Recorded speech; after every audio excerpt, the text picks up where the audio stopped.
ថ្ងៃអាទិត្យទំនេរមកលេងផ្ទះម៉ែក្មេកឪក្មេកក៏ឃើញកូនប្អូនថ្លៃមានចៃច្រើនពេកក៏ចាប់យកមកកក់សក់ដើម្បីញីយកចៃចេញខ្លះនិយាយវាថាក្មួយខ្ញុំនេះបានអ៊ំក៏ឲ្យយ៉ាងយីសប្បាយចិត្តព្រោះចៃកំពុងតែច្រើនពេញក្បាលផងរកអ្នកហៅឲ្យមិនបានអ៊ំណែឃើញចៃច្រើនក៏ចូលចិត្តរកចៃចេះទៀតក៏មិនមកអង្គយូរក៏ទាញសាប៊ូទាញដុបទឹកមកចាក់កក់អេសឡើងក៏ឈូសសក់ក្បាលហើយកក់បតាក៏និយាយលេងសើចជាមួយក្មួយបតាប្រាប់ថា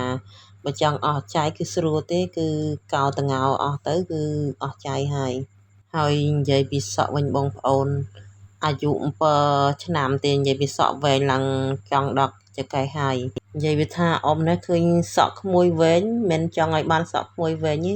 ព្រោះក្មួយកាត់ឲ្យខ្លីដូចអ៊ំហ្មងទៅស្រួលសិតបន្ទាប់ពីកក់ញីញុកមកសទុះមកក៏ចាប់ផ្ដើមញីដើម្បីយក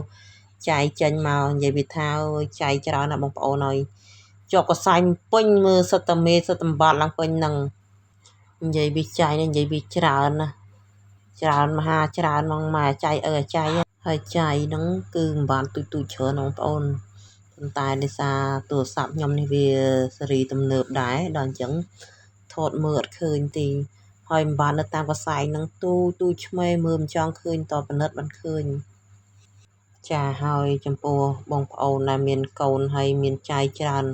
បងប្អូនអាចយកវិធីនេះមកសាកលបងបានព្រោះខ្ញុំសាកវិធីនេះគឺបានផលពិតហើយចៃអស់ភាគច្រើនឲ្យតែកក់របៀបនេះច្រើនដង2-3ថ្ងៃជាប់គ្នាហើយចៃគឺអស់ហើយបងប្អូន